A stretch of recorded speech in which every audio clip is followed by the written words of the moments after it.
Assalamualaikum warahmatullahi wabarakatuh.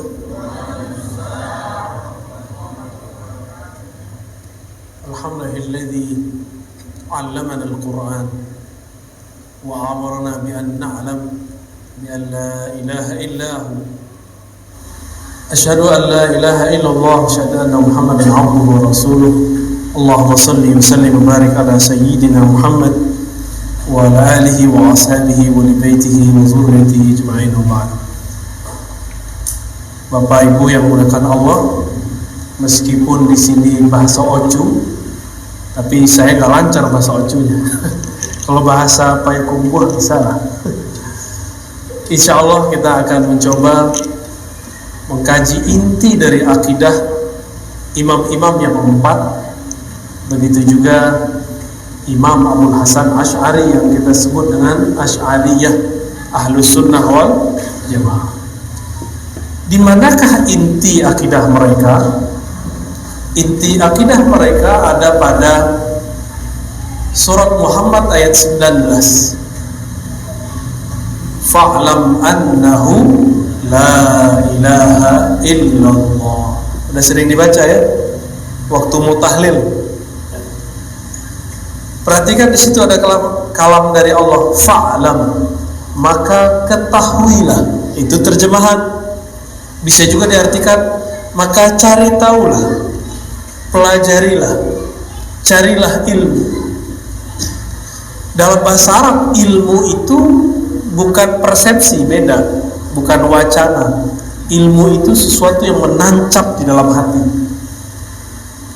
Kalau tidak menancap di hati, tidak disebut dengan ilmu, disebut wacana. Bisa bedain, ya. Ini kaji lamung. Ya. Mal farq bainal ilm, ya, wal isya', ya, wal ra'i.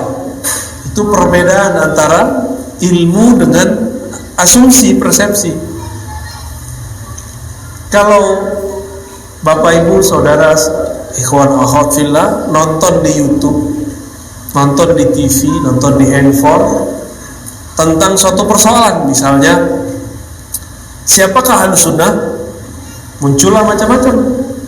Muncul akidah Ahlus Sunnah itu Asy'ari, muncul satu lagi akidah Ahlus Sunnah itu Salafi. Bingung nggak? Tapi itu jadi wacana, belum jadi ilmu. Ya, masing-masing bawa dalil nggak? Masing-masing bawa dalil. Ya. Masing-masing mempunyai argumentasi yang kuat. Tapi kuat itu bisa diuji. Ya. Nanti aja Pak, maaf Pak, nanti aja. Ya, syukuran.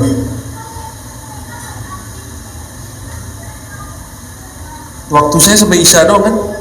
Wah, harus diikhtinam ya. Kita ngambil Padang Tarap ke Padang Taro? Sungai Tarap, bukan Taro. Sungai Tarap.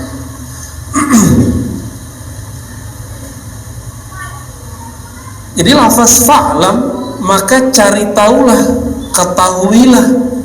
Hendaklah engkau punya pengetahuan mengenai la ilaha illallah. Ini perintah surat Muhammad ayat 19. Dari perintah itulah muncul satu ilmu, namanya ilmu akidah. Dan itu menjadi inti dari akidah imam-imam yang empat, terutama imam kita, Imam Abul Hasan Asy'ari. Yang empat itu Abu Hanifah, Malik, Syafi'i, Ahmad bin Hanbal Hanbali. Di zaman imam yang empat ini, Imam Asy'ari belum lahir. Jadi jangan konyol bertanya, apakah Syafi'i ikut Asy'ari? Apakah akidah Syafi'i Asy'ariyah? Enggak, bukan begitu pertanyaannya, kebalik. Siapa yang duluan hidup? Yang duluan hidup adalah empat imam. Berarti orang setelahnya mengikuti imam ini. Nah, Imam Asy'ari kemudian merumuskanlah la ilaha illallah. Tapi rumusan beliau ada dua. Ada untuk orang yang suka debat, ada orang yang suka mencari rasa rohani, spiritual, kerohanian. Karena beliau juga punya guru namanya Imam Ruwaid dan Imam Junaid, dua orang sufi yang muncul di kalangan salaf. Ini hati-hati nih bapak, saudara, sahabat, ikhwan-ikhwan, antum hati-hati. Nanti kita yang membela sufi dituduh Syiah. Hati-hati ya ntar ya. Kita punya mauqif, punya pandangan terhadap Syiah. Ada yang menurut kita kafir, ada yang menyimpang, ada yang dekat ke ahli sunnah, namanya Zaidiyah. Itu pandangan kita jelas. Tapi nanti dipelintir Ar-Razi dan CS membela Syiah gitu.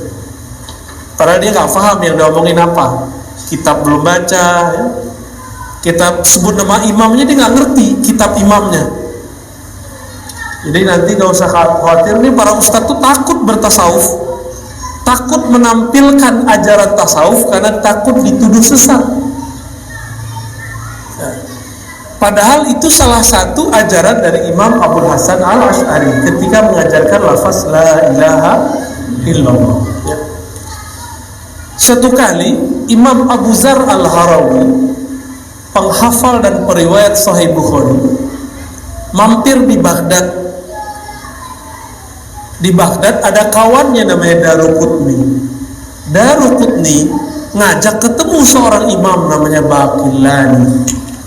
Baqillani ini murid dari Bahili murid dari Asy'ari, Imam Asy'ari murid dari As-Saji murid dari Imam Ahmad bin Hanbal murid dari Imam Syafi'i.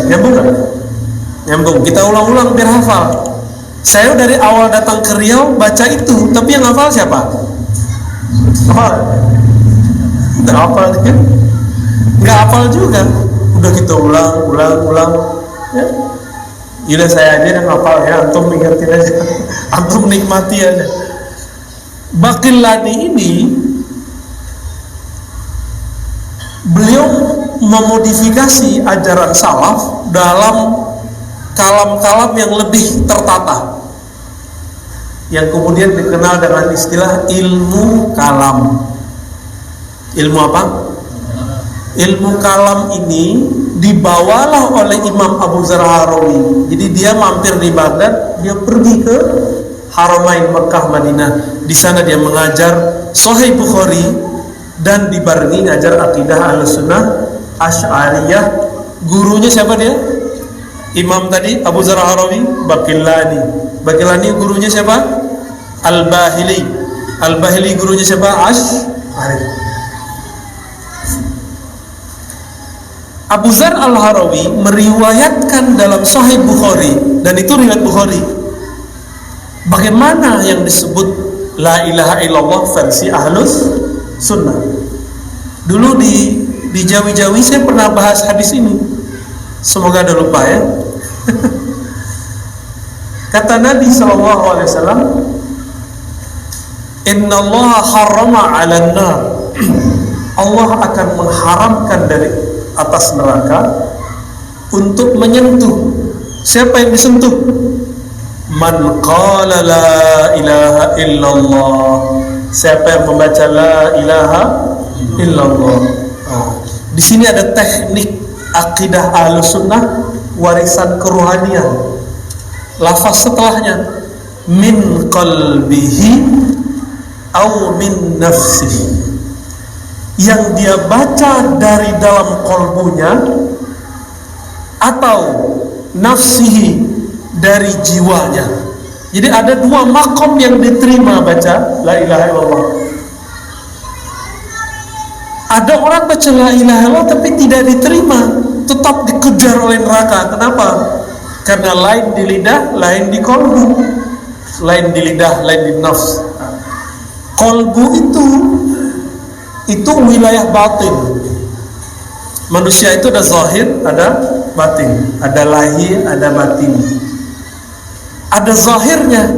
Zahir manusia adalah tubuh ini dan nafs, jiwa. Tubuh ini ujungnya syahwat, jiwa ujungnya akal. Saya bedakan?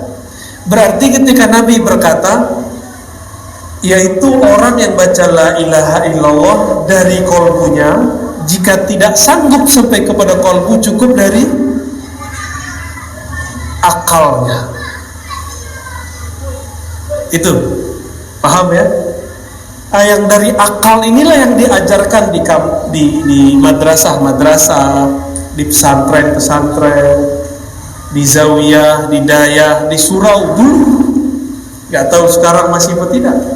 Karena kita dengar juga ada madrasah tarekat, tapi dia buat madrasah sekolah yang diajarkan akidah Wahabi, uluhiyah, rububiyah, asma wa sifat. Tarekatnya nggak ada masalah, tapi sekolahnya punya kurikulum nggak benar.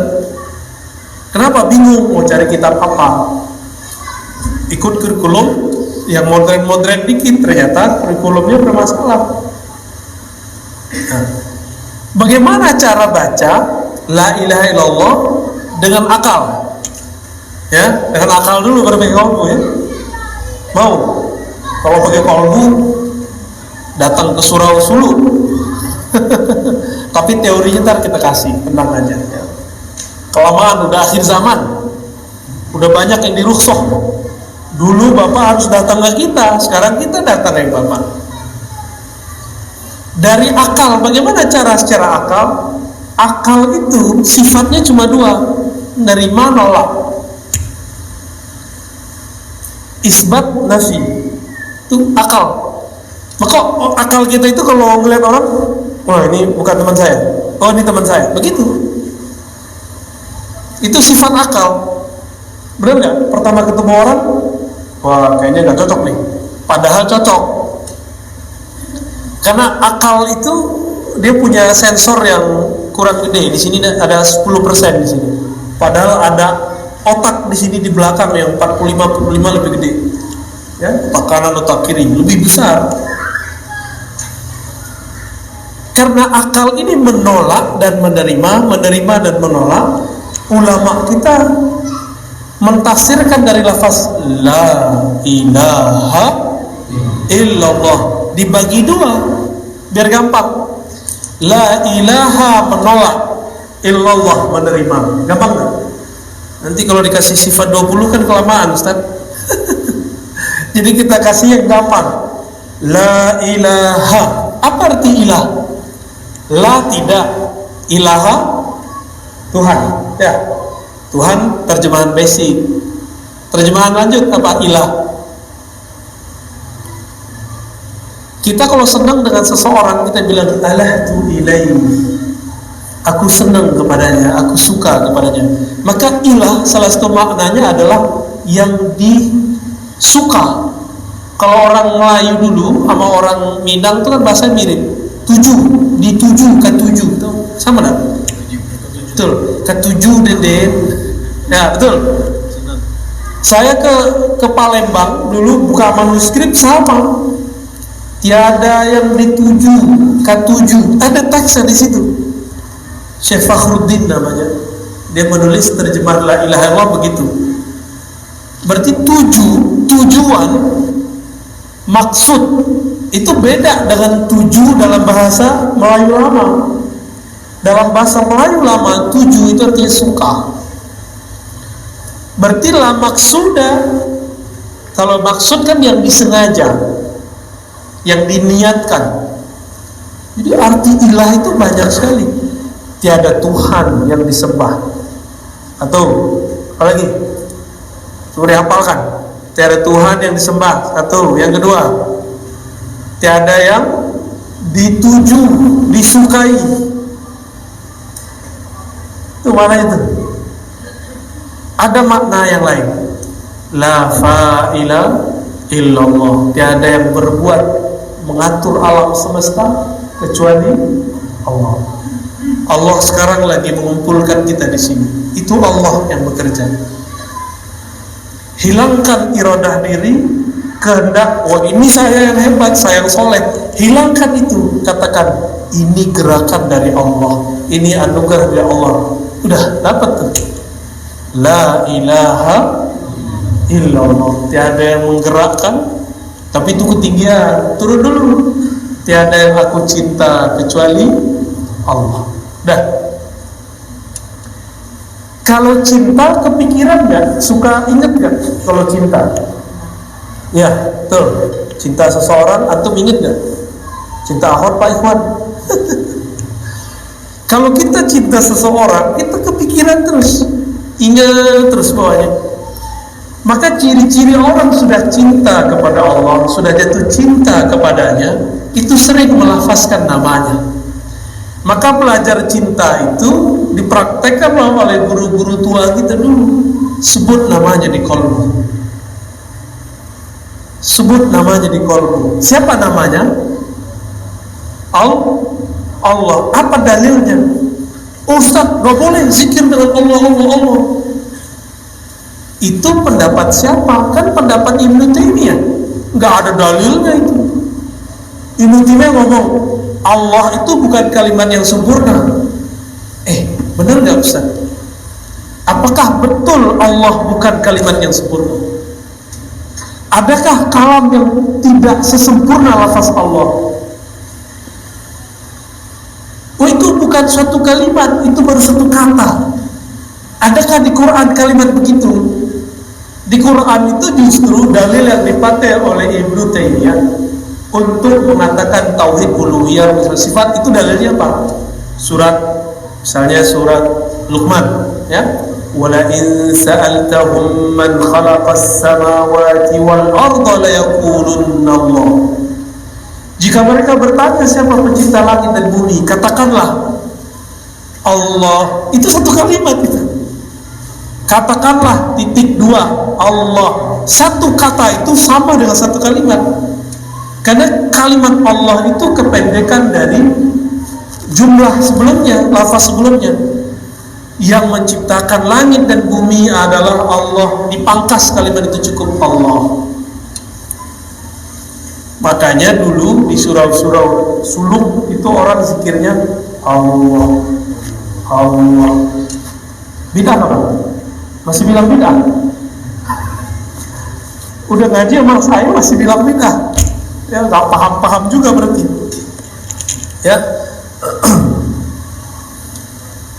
Apalagi dalilnya wazkurisma rabbik. Sebutlah nama Rabbmu, surat Taghabun ayat 8. Sebutlah nama Tuhanmu, penciptamu. Siapa nama Tuhan kita? Allah. Ayat pertama turun. Hafal nggak? Hafal lagi nih. Ayo, apa ayat pertama turun? Iqra bismi rabbik. Bacalah. Itu jangan diartikan dengan, itu taukid, penekanan. Bacalah nama Rabbmu, itu arti aslinya. Cuma dalam terjemahan itu diterjemahkan dengan, padahal maksudnya bacalah Rabbmu. Siapa Rabbmu? Nama Rabbmu Allah. Itulah zikir awalnya Nabi. Nabi awal-awal masuk Gua Hira itu zikirnya Iqra bismi rabbik. Ismur Rabb Allah. Kalau di surau disebut Ismuz Zat. Kalau dalam ilmu ma'rifat disebut Ismul Jalalah. Ya, Ismul Jalalah. Disebut juga Al-Ismul A'zam, nama agung. Jadi biar tidak disentuh oleh neraka, minimal pikiran amalisan sejalan. Bisa gak? La ilaha illallah. Tiada yang berhak disembah, tiada yang berhak dituju, tiada yang dicinta, tiada yang perlu diingat, tiada tempat bergantung kecuali Allah. Udah gitu. Bisa gak memasukkan makna itu? Harus pakai talqin zikir. Ini isyaratnya belum boleh. Nanti ada masa talqin zikir jamaah begini, dibolehkan semua. Tadi bukan sekarang Pak masanya. Kapan saya nggak tahu. Antum boleh ntar ngamalin boleh nanti, tapi nanti Pak. Nanti. Kapan nantinya? Innallaha la yaqbidul ilma intiza'an. Allah tidak mencabut ilmu mendadak. Mencabut ilmu biqabdil ulama, dengan ulama banyak meninggal. Kalau nanti ulamanya meninggal baru kita bagi-bagi aja tuh zikir. Ya. Baru dibagi-bagi zikir. Kalau sekarang ulamanya masih hidup. Di sini masih ada surau suluk kan? Ya ngaji ke surau suluk lah. Ya, belajar zikirnya. belajar ilmu nafsnya la ilaha secara akal, belajarnya di sekolah.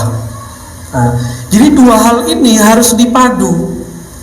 Di pesantren kita belajar la ilaha Allah dari kitab, itu kitab Dusukiyah, mensyarah akidah Sanusiyah, hanya untuk menjelaskan la ilaha illallah, nggak lebih Pak. Di surau ada nggak zikir la ilaha 70.000? Ada kan? Ada, tanya ke orang-orang suluk tuh. Itu ada di kitab Dusuki Pak. Tapi sayang, orang-orang belajar kitab Dusukiyah sekarang ngejek orang surau suluk. Ngapain zikir banyak-banyak, tergila gitu. Zikir itu. Lah dia belajar kitab Dusuki tapi kok nggak baca sampai selesai. Tanda kalau belajar kitabnya nggak beres. Jadi sekarang ahlus sunnah pun belum tentu beres ahlus sunnahnya. Manhajnya belum matang-matang amat. Maka kemudian kita jadi kerepotan juga ya menghadapi yang begini. Maka perlu kita agak sedikit humble juga, nggak usah jual-jual mahal ilmu-ilmu beginian. Nah, baca dengan lidah, pikiran kita mengatakan tiada yang berhak disembah kecuali Allah. Sesuai pikiran dengan lisan, udah Allah jaga antar matinya. Baru sesuai pikiran sama lisan. Tapi itu berat Pak. Orang-orang yang zikir dengan pikirannya, pikiran banyak pikiran. Sahih. Antum pikir kalau sholat pakai pikiran, sholatnya jalan-jalan. Allahu Akbar. Pikirannya jalan-jalan ya? Pasti itu. Tapi kalau sholat pakai kolbu cuma mau satu, maka kolbu itu nggak bisa poligami Pak. Yang bisa poligami cuma ini. Jadi orang yang poligami itu banyak akal itu. Emang akalnya banyak gitu calon nih.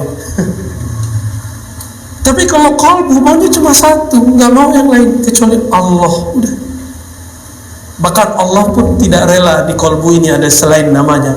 Nama kita pun Allah tidak rela. Akunya dirimu Allah tidak terima. Yang diterima cuma aku, Allah Subhanahu wa ta'ala. Cuma itu yang Allah terima. Karena di Quran yang ngomong aku itu Allah. La ilaha illa ana. Hei Musa, tiada yang berhak disembah kecuali ana. Jadi Allah menyebut dirinya ana. Maka kita dalam zikrullah la ilaha illallah harus hilang si ana itu. Diri kita itu harus hilang. Kalau enggak dapat rasa Pak. Rasa apa? Kita enggak nyari rasa. Rasa menjadi hamba.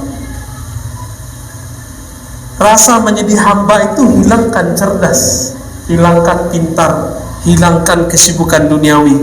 Itulah filosofi kenapa dulu orang kalau suluk tuh pakai apa namanya di sini Pak Kades, tutup pala itu apa?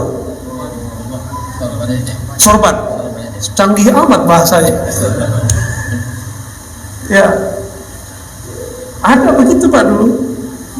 Jadi ridaknya ini dipakai untuk di atas, biar pandangannya tidak lebih daripada kakinya.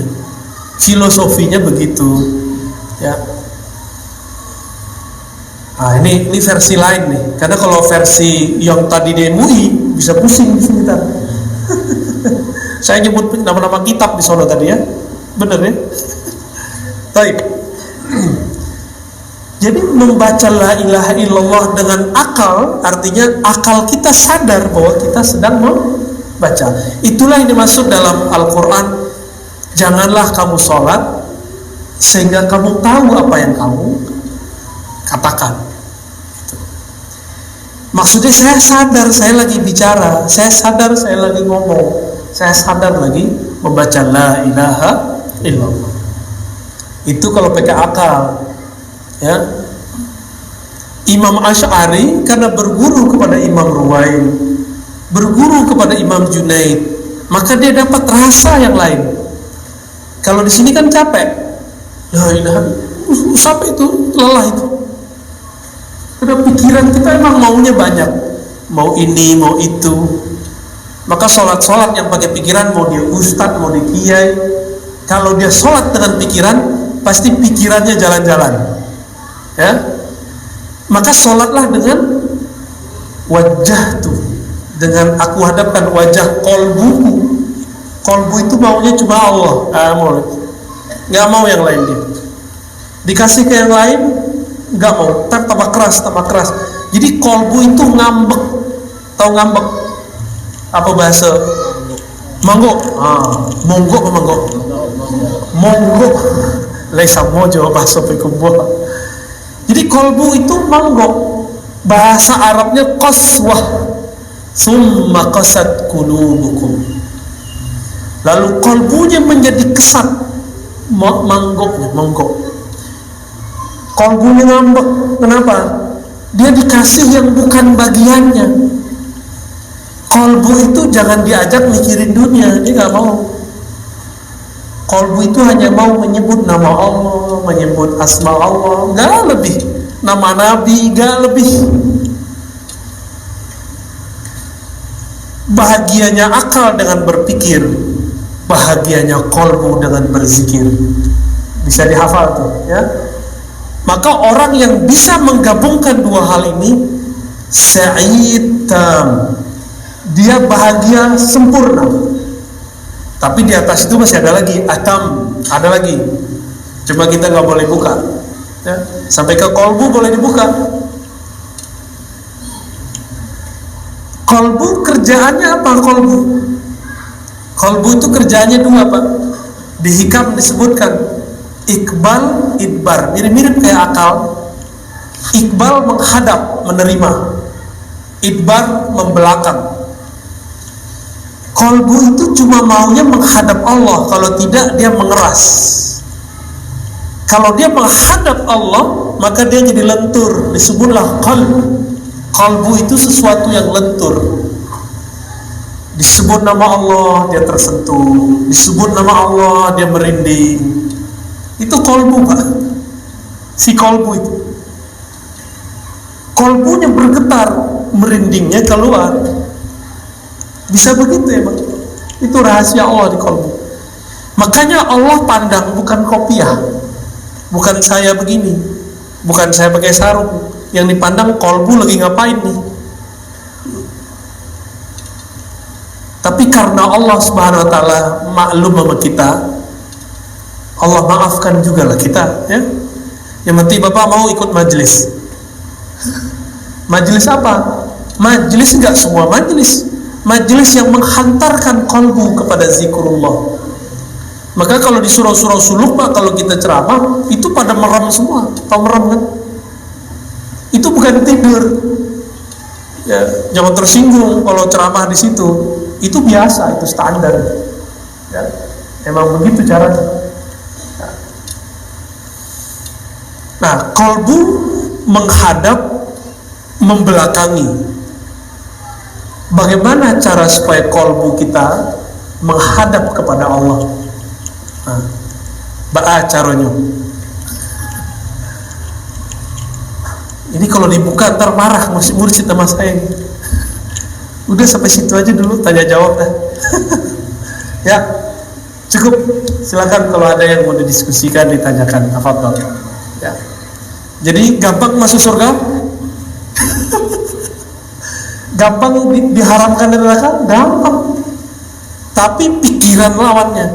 Baca la ilaha illallah, tolak selain Allah, hanya terima Allah, udah gitu. Teorinya gitu, Pak. Mau nggak ngamalin? Ya pelan-pelan, kalau bisa diamalin pagi 100, sore 100, kira-kira begitu ya. Mau ya? Ya. Silakan kalau ada yang mau ditanyakan.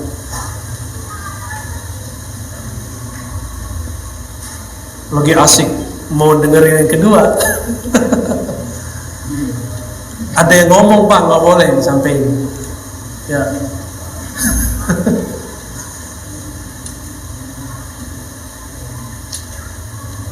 Ada.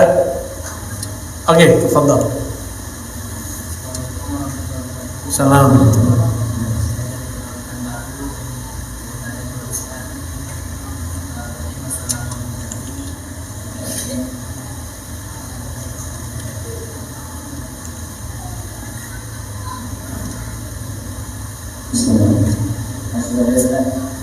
Karena kalau sholat ini, kalau kita hiburan, kita tidak ada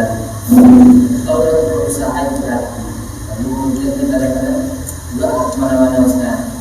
Jadi kan kami sering disebutkan oleh Al-Ghazali, Imam Dunia, imam yang lainnya mungkin untuk masalah ini supaya ketika dia lari bagaimana kembali kepada satu kau yang Allah Surat. Yang kedua Ustaz, kita selalu mendengarkan kajian Ustaz di YouTube dalam keadaan COVID ini kadang-kadang payah untuk Ustaz. Namun kita mesti juga kalau Ustaz kondangnya tidak datang, kita Ustaz cadangan disuruh isi gitu Ustaz.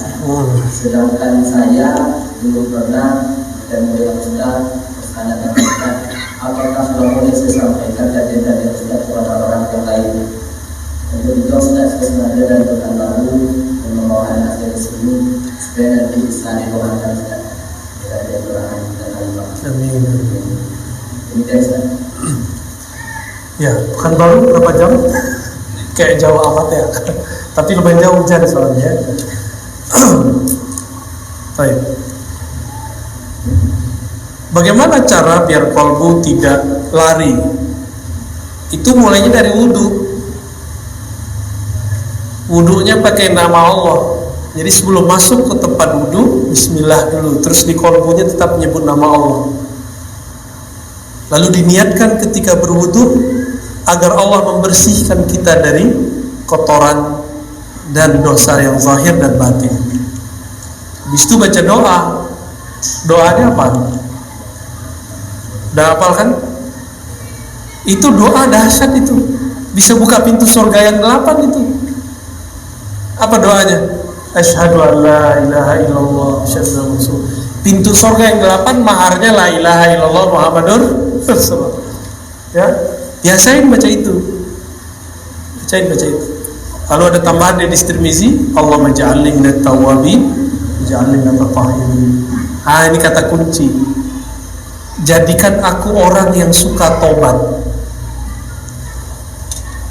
Berarti kita sudah sadar bahwa kita ini suka maksiat berulang-ulang. Itu tawabin.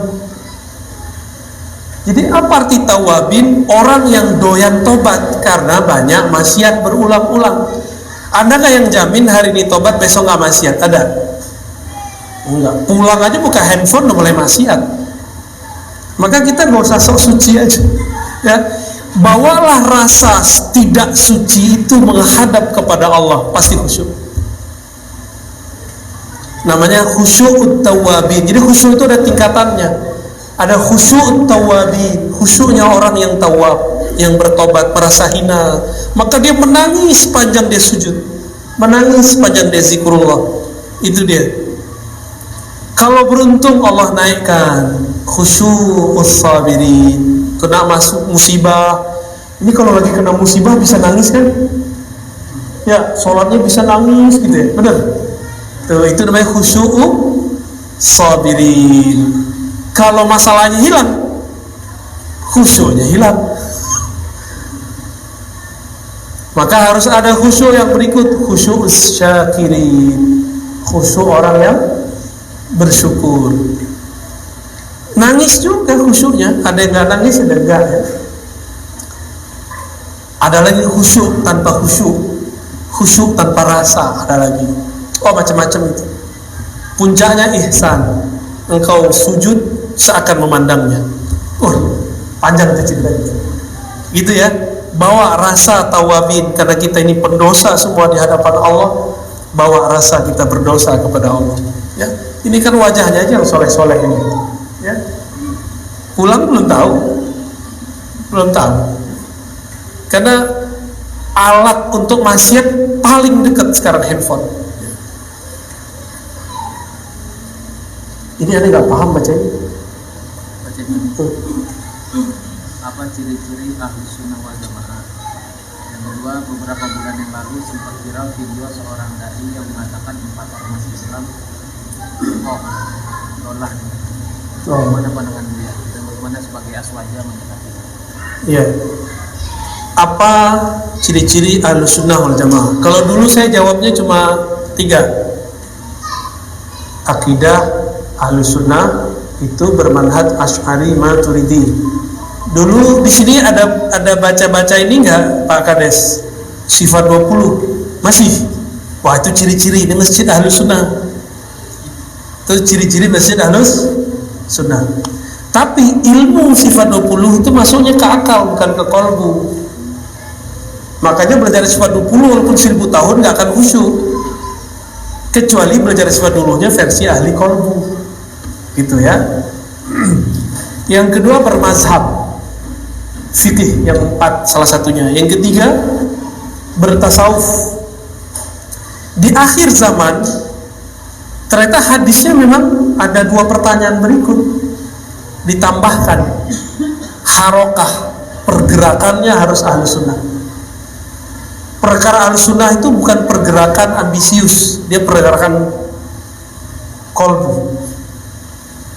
Kenapa? Karena yang kelima ini aswaja akhir zaman, khilafahnya ala minhajin nubuwah. Kekhalifahannya berdasarkan manhaj kenabian. Kenabian itu, awal kenabian adalah wahyu. Bisa bentuknya mimpi, bisa bentuknya bisikan, bimbingan dari Allah. Maka Imam Mahdi yang akan memimpin akhir zaman itu kolbunya setiap hari mendapatkan kalam-kalam ilahiyah. Itu yang disebut al-khilafah ala minhajin nubuwah. Jadi nggak bisa pakai tebak-tebakan. Sekarang kayaknya panik, baru corona udah panik, main tebak-tebakan. Kayaknya Mahdi itu deh, kayaknya Imam akhir zaman itu deh. Jangan pakai kayaknya, jangan pakai subjektif. Menurut saya, menurut batin saya nggak bisa. Harus betul-betul hati-hati. Ini urusan akhir zaman. Jadi yang inti ada 3 ya: akidah, Asy'ariyah, mazhab fikih, salah satunya Syafi'i, terus bertasawuf. Tasawuf itu tarekat. Tapi sekarang mereka sedang mengeluarkan tasawuf dari ahli sunnah. Maka saya difitnah Syiah oleh mereka. Saya difitnah Syiah Pak, ya biasa aja kita nggak merasa, ya nggak, cuek aja kita. Ada yang ngaku-ngaku udah debat, tuh macam-macam. Padahal dia sendiri nggak tahu yang dia debatkan apa. Bagaimana dengan seorang dai yang mengatakan 4 ormas itu Islam firqah sesat, gitu ya? Kayaknya dari sini deh. Oh tetangga, maaf ya Pak Kades. Itu aslinya mereka begitu. Walaupun minta maaf di MUI, saya nggak percaya. Aslinya begitu. Keluar juga kan? Kenapa? Mereka sekarang terang-terangan bilang akidah Asy'ariyah sesat. NU Muhammadiyah pendirinya Asy'ariyah Pak. Mereka sekarang mengatakan pengikut mazhab Syafi'i tidak lagi ikut Syafi'i. 2 pendiri NU Muhammadiyah termasuk PRT ya, PRT masuk akidah Asy'ariyah, Syafi'iyah. Itu Syafi'i. Mereka sekarang tulis buku. Apa bukunya? Itu apa? Ajaran Syafi'i yang ditinggalkan Syafi'iyah. Begitu. Apalagi? Begitulah terus. Jadi itu aslinya mereka, cuma sekarang belum berani. Ini saya kasih tahu pahit-pahit kepada antum semua. Mereka memang menyesatkan kita semua, menyesatkan NU, menyesatkan Muhammadiyah. Cuma karena Muhammadiyah NU itu sekarang masih kuat, PRT masih kuat, mereka kemudian minta maaf, nggak berani. Tapi dalamnya NU Muhammadiyah mereka sudah katakan sesat, benar nggak? Udah berani loh sekarang. Terus antum masih mau tidur, nggak mau bergerak, nggak mau kemudian menyebarkan ajaran yang rahmatan lil alamin itu. Ya sudah, berarti di luar barisan pejuang. Yang mau berjuang sama kita, ayo, siap dibenci, siap dicaci maki, siap dibully. Biarlah dibenci makhluk, dicinta Allah, udah gitu kita. Siap. Harus siap Pak. Ini belum seberapa ini, belum seberapa. Sekarang tuh ujian terutama para ustadz mental. Antum takut gak dibenci orang? Jamaah segini, ada satu yang anti, kita seneng-senengin dia. Nah, ini berarti udah kena mentalnya dia nih. Banyak teman saya begini. Semua di surau itu orang tarekat, Pak, orang akidahnya Asy'ariyah, mazhabnya Syafi'i. Ada satu muncul anti tarekat, itu yang dia seneng-senengin. Yang lain orang kotnya dia salah-salahin. Kejadian. Karena mental dia sudah kena, takut dibenci. Kalau disuka udah biasa. Ya. Ternyata yang benci dia lebih banyak, ya. Apa makna qaddasallahu sirrah? Qaddasallahu sirrah artinya semoga Allah mensucikan sirnya, ruhnya. Itu sebutan untuk para ulama yang wali. Jangan sembarangan orang yang udah wafat. Jadi kalau belum wafat jangan dibaca begitu. Ar-Razi Hashim qaddasallahu sirrah. Itu berarti aneh udah mati itu. Belum nanti, ya.